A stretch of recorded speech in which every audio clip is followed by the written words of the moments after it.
Oi pessoal, Juliano Keep Growing por aqui, tudo bem com vocês? Nós vamos falar hoje de investimentos para 2023. Tem algumas anotações aqui que a gente vai bater um papo e fazer alguns riscos, alguns rascunhos. O vídeo vai ser rápido, mas muito importante. Fica comigo até o final para você entender toda a lógica. O vídeo é tanto para investidor iniciante que está começando ou já para investidores. Desde já alerto vocês que esse vídeo não é uma recomendação de investimento. Ele tem o propósito de levar mais conhecimento para você e você tem que fazer suas escolhas sobre investimento.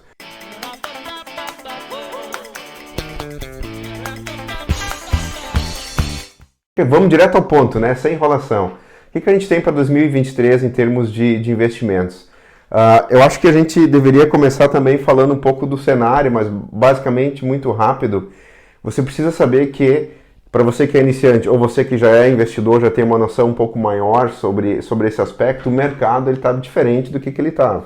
Nós temos uma alta taxa de juros, que é a taxa Selic, em 13,75%, e uma inflação em torno de 6%. Tem um gap aí no meio. O mundo todo está sofrendo com inflação alta, principalmente os produtos commodities, o mundo todo tem um preço bastante alto, que deve refletir numa retração da economia no próximo ano ou nos próximos anos. Todo mundo fala numa recessão, ninguém tem uma bola de cristal aí para saber se essa recessão realmente vai acontecer ou não vai acontecer, mas os indicadores, né, tudo indica que existe sim uma grande possibilidade de uma recessão. Isso mexe nos investimentos? Mexe, mas eu quero deixar algumas dicas aqui muito importantes e boas que você deve refletir sobre elas e tomar sua decisão para que caminho você quer seguir, tá bom? Essa inflação ela foi oriunda do motivo principal de muito dinheiro impresso no mundo todo, né, motivado ao Covid, né, muito lockdown, as economias pararam, para a economia acelerar e aquecer, teve mais dinheiro impresso, né, e esse dinheiro impresso hoje gerou uma inflação que está aí. Então essa inflação hoje ela afeta as empresas que produzem, porque existe um custo para produzir, o consumidor também precisa botar dinheiro na economia para gerar essa economia comprando esses produtos e serviços, e esse dinheiro está escasso, essa inflação está alta. Então esse é o resumo. O que eu faço com o investimento? Muito bem. Primeira coisa que você tem que ter é uma estratégia clara de investimento.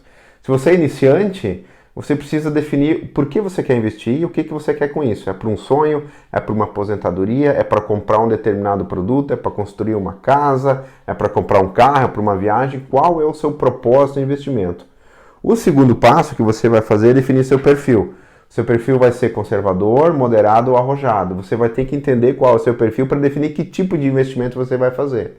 E aí vale para você que é investidor também, porque se você não tem uma estratégia clara por que você está investindo e também você não está bem definido de qual é o seu perfil, você talvez pode estar correndo o risco de ter no seu portfólio de investimentos produtos que talvez não estão linkados, não estão conectados com a sua estratégia. Quer dizer, eles podem render mais ou menos e você não esteja ali otimizando o seu investimento. Então isso é muito importante para ambos os tipos de investidores, tá bom?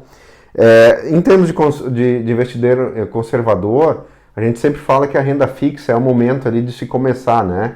E nada melhor começar agora com uma renda fixa onde os juros estão em 13,75. No moderado, a gente já pode ir para um investimento de renda variável, com um mix de uma exposição em renda variável, com um mix de renda fixa, mas também com uma baixa exposição em renda variável, porque existe uma variação, né? E aí, em investidor já arrojado, sim, aí você vai ter uma exposição maior no momento do seu investimento já em renda variável, sempre tendo um portfólio diversificado, onde uma das estratégias é a diversificação num investimento a longo prazo. O que se faz para 2023, né? Se você é investidor e está investindo, você sim continua investindo. A bolsa possui ciclos. A longo prazo, a bolsa ela vai continuar crescendo. É uma renda variável, ela vai estar em baixas e em altas, né? Ela vai precificar economia, escândalos, política, incertezas, risco país, juros, dólar, câmbio, né? Fatores externos e internos. Mas ao longo prazo ela cresce, porque as empresas vão continuar produzindo. O ciclo econômico ele vai ter altas e baixas, mas ele vai continuar rodando. Os bens, produtos e serviços continuam rodando. Então, se você tem uma estratégia a longo prazo, de buy and hold, por exemplo, continue investindo. Você não precisa fazer altos ajustes na sua carteira, porque agora o governo é outro, o risco estatal é outro, tem possibilidade de escândalos, corrupção, dúvidas, incertezas, risco, país aumentando. Isso é um ciclo, isso vai passar, entendeu? Então você continua investindo. O que você pode fazer é olhar quais são os ativos que estão na sua carteira. Quais são os ativos que estão linkados a dólar, quais são os ativos que estão linkados a estatais, por exemplo, a Petrobras, ou outras estatais, ou bancos como o Banco do Brasil, Caixa Federal, Banrisul. E aí você pode estar olhando sempre o preço, o valor, né, o preço dessas ações. Se elas estão com PL barato, estão com PL descontado, você continua investindo. Se elas estão com PL alto, você pode dar uma reavaliada em ajustar e calibrar a sua carteira, né, em cima da sua estratégia. Então você não vai parar de investir, você vai continuar investindo. As empresas não perdem seus fundamentos. Se ela perder seu fundamento por algum motivo, você reavalia, mas não precisa fazer nenhuma loucura, sair amanhã fazendo alguma reestruturação da sua carteira, continua investindo. Se você, essa é a grande sacada. E oportunidades, eu tenho aqui também, oportunidades. Toda recessão ou retração, nós estamos agora vivendo na Inglaterra, né, os juros altos, retração da economia, tá certo? Aqui no Brasil deve acontecer a mesma coisa.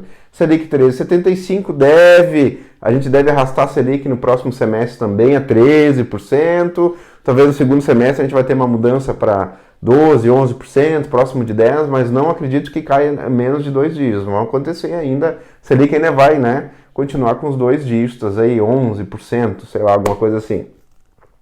Então você também vai ter essa estratégia linkada em termos de investimentos em renda fixa. Você vai ter que balançar o seu portfólio para o próximo ano, porque os juros vão continuar altos. E se os juros estão altos, como eu estava falando na Inglaterra, a economia retrocede. As pessoas não têm tanto dinheiro para comprar e gastar dentro da economia, né? A não ser que vão existir financiamentos e tal. Então você não tem motivos assim urgentes, importantes que você vai ter que reestruturar. Estratégia clara, portfólio claro, boa diversificação. Dê uma olhada no tipo de ativo que você tem para ver qual é a correlação com commodities, dólar, o que eu já acabei de dizer em termos também de economia estatal, não estatal, e você vai dar uma recalibrada, sempre olhando qual é o PL, quais são os fundamentos, a sua empresa continua investindo.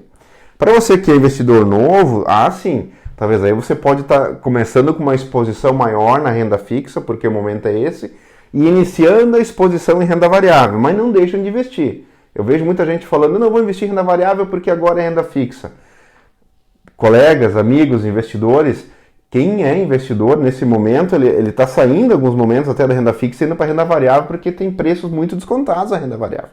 Um exemplo desse é fundo imobiliário. Tá bom? Que eu vou falar um pouco em termos de diversificação de carteira na sequência aqui.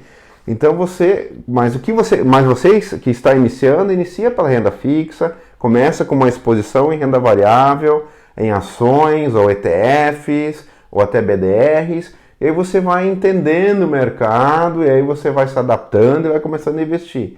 Então esse é para o investidor iniciante. Não deixa de, se você é iniciante desse ano, porque existe uma série de incertezas de não continuar na bolsa, ou em renda variável, né, que eu digo, desde que você tenha sua estratégia.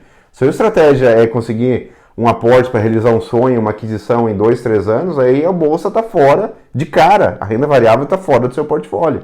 Agora, se você a longo prazo, acima de 10 anos, por uma aposentadoria, por uma liberdade financeira, com certeza a renda variável faz parte do seu plano, esse é o ciclo que vai passar, tá bom? Eu não quero me alongar muito no vídeo, eu quero passar uma segurança pela nossa experiência em relação aos investimentos para 2023, tanto para iniciante para quem já é investidor. Nada de loucura, continua o seu plano. Desde que você tenha essas premissas que eu falei. Em termos de carteira, né, pessoal, de carteira, o que estamos falando de carteira? O que eu imagino se eu tivesse na minha carteira, como não é uma recomendação de investimento, é só divisão de conhecimento, o que eu teria na minha carteira? Eu teria em torno coloquei aqui no rascunho, 30% em empresas financeiras, bancos, seguradoras, né? 40% em elétrica, principalmente na questão de transmissão, né, que sempre vai existir, olhar bem a geração, estudar a empresa, fundamentos, né? Mas ficaria em 30 e 40, daria 70% nesse momento nessa carteira. Coloquei aqui uma exposição de 10% em FIIs, que são fundos imobiliários. Se você é moderado para arrojado, eu iniciaria por fundos de tijolos, né, os shoppings, né, por exemplo, ou galpões de logística, os tijolos que são construções, tá ok? Eles estão muito descontados. Eles estão 0,70, 0,60, 0,50 para 1, abaixo 30, 40% de desconto. Então os fundos de tijolos estão baratos. Ou fundos de papéis que são correlacionados a CDIs ou ao fator a segregação imobiliária, mas eu faria 10% de fundo imobiliário, né? E aí ficaria nos demais aí 15%, 5% máximo em small cap, que tem potencial de futuro, de crescer, e aí dividiria o resto em saneamento e saúde. Então ficaria em elétrica, financeira, FIIs, saúde, saneamento e small cap, fecharia essa carteira. Com maior exposição em elétrica e financeiro, né, em torno de 70%. Isso que eu faria se fosse na minha carteira virtual hoje montando uma carteira, porque eu sou investidor e tenho minhas carteiras, né? Se você já é investidor arrojado, manteria também uma exposição de no máximo 3% em criptomoedas, logicamente estudando bastante o blockchain, mas colocaria uma exposição em criptomoedas também, tá? O que eu vejo então assim para frente em 2023? Inflação, acredito que deve ficar na faixa de 5, 6%. Nominal, real maior, o que é, né? Nominal dando aí 5, 6%, mas você vai no mercado, o preço do tomate, da batata, da cenoura está bem mais caro. Então tem que tomar cuidado com isso, muito cuidado. Tem vários vídeos no canal aí sobre investimentos, sobre inflação, sobre real, nominal, o que você cuida, orçamento doméstico, procura lá, tá bom? Selic eu já falei, eu acho que fica na faixa de 10, 11, e dólar acho que vai ficar girando em torno de 5 reais, 5,10 aí ano que vem, sem dúvida nenhuma. Tá bom? Foque no seu portfólio, na diversificação, com uma estratégia clara, conheça o seu perfil, continue investindo. Recapitulando, né? Olhe os seus ativos que estão na sua cesta, não se apavore, porque existem oportunidades. A oportunidade agora seria ter um fluxo de caixa para quem tem condições. Você que já é investidor, já está com a sua reserva de emergência separada, você tem seu fluxo de caixa em torno de 10 a 15%. Dependendo de como é que você está alavancado, você vai ter oportunidades.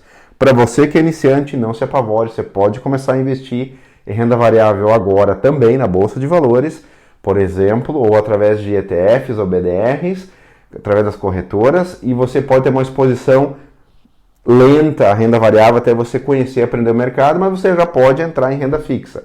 A renda fixa, onde a gente poderia fazer numa carteira virtual? Acabei falando da renda variável, e renda fixa ficaria em títulos do governo. Títulos pré-fixados do governo é uma opção, mas eu iria em pós-fixados, porque você tem um indexador. O pré-fixado você já sabe a rentabilidade, mas pode ter uma variação muito grande. E no Brasil a gente tem essas variações, então pós-fixado, por exemplo, atrelado a Selic, é um bom título do governo, título do Tesouro, né? Título público. Então pós-fixado atrelado a Selic ou a inflação, Selic eu recomendaria. É uma ótima opção para você que é iniciante começar com títulos do governo, uma pequena exposição em renda variável para ir aprendendo no mercado e você vai entrando aos poucos e conhecendo. Não precisa deixar de investir agora porque existe uma série de dúvidas em 2023. Existem sim oportunidades para investimentos em 2023. Tá bom? Não quero me estender mais falando de... Tem um outro vídeo que a gente vai estar fazendo logo na sequência aí, sobre investimentos no setor imobiliário. Eu acho que também tem oportunidade, o setor imobiliário deve aquecer para 2023, eu acho que é uma proposta aí que tudo indica que vai acontecer, a gente vai falar isso no outro vídeo, tá bom? Espero que esse vídeo tenha ajudado você em termos de investimentos. Quer saber mais sobre o Keep Growing, o que a gente faz, qual é o propósito do Keep Growing? Acesse nossa página, acesse nossas redes sociais, nos siga nas redes sociais, a gente tem muito material, você vai ver centenas de posts, nosso site está recheado de material também. Então, o objetivo do Keep Growing é levar mais conhecimento para que você possa fazer melhores escolhas na sua vida, tá? O nosso interesse é ajudar você a fazer melhores escolhas, tá bom? Um beijo, um abraço, um super 2023, tudo de bom, muita fé, muita saúde, muita alegria, muita paz, muita consistência nos seus atos, que seus sonhos se realizem e vamos para frente. Keep Growing. Beijo, abraço, até o próximo vídeo. Tchau! Tchau!